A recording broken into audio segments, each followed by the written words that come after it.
You, we are going to do the next question of section B, which is explain the broad features of currency option market and also allocate on the various types of options and hedging in currency option market. Currency option क्या होता है? Contract that gives the right, not obligation, to buy or sell a currency at a fixed price on or before a future date.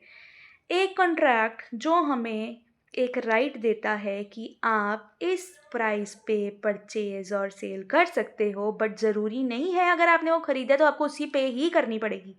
It is just a right and not an obligation.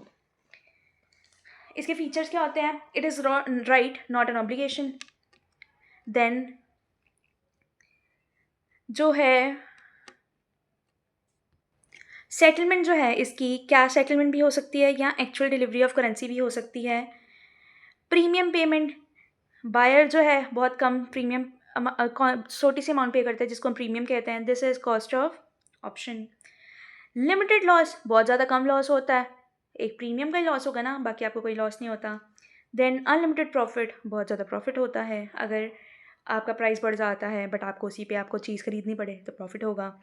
Involve to parties, इसके अंदर to he parties involve होती हैं. Then it is a standardise contract, national stock exchange के अंदर registered है, सेबी के अंदर registered है. ट्रेड इन और ट्रेडेड ऑन एक्सचेंज और ओटीसी, या तो ये एक्सचेंजेस के ऊपर ट्रेड किया जाता है या privately over the counter market. Hedging और स्पेकुलेशन, मतलब रिस्क को रिड्यूस करता है, स्पेकुलेशन में हेल्प करता है प्रॉफिट कमाने के लिए. Then we have types of option.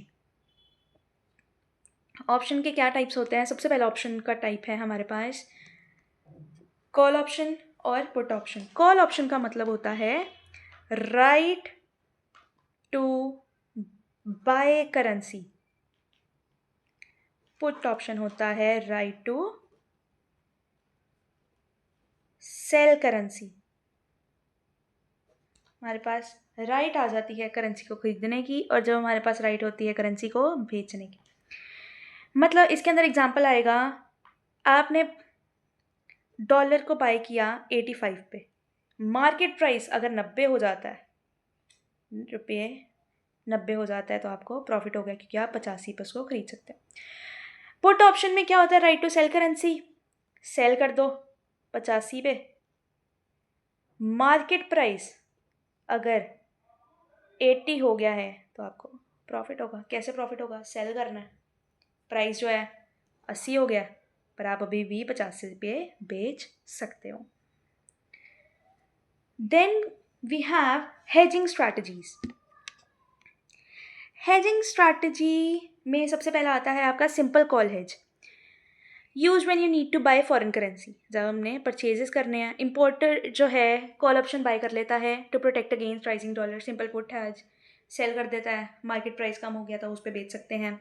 स्ट्राइडल, स्ट्राइडल क्या होता है? जिसके अंदर आप दोनों buy both put and call. ठीक है जी. Use when market is very uncertain, पता ही नहीं है, कुछ भी हो सकता है. और profit from big movement in any direction. Then it is strangle. Strangle जो है स्ट्रेडल की तरह ही होता है बट डिफरेंट प्राइजेस. चीपर होता है स्ट्रेडल से और profit if large price change, बहुत ज़्यादा प्राइस चेंज होता है तभी स्ट्रैंगल काम में आता है. कवर्ड ऑप्शन, इसके अंदर आता है hold currency plus sell option. Extra income हो जनरेट होती है इससे. एक्स्ट्रा इनकम क्या? प्रीमियम. ठीक है जी.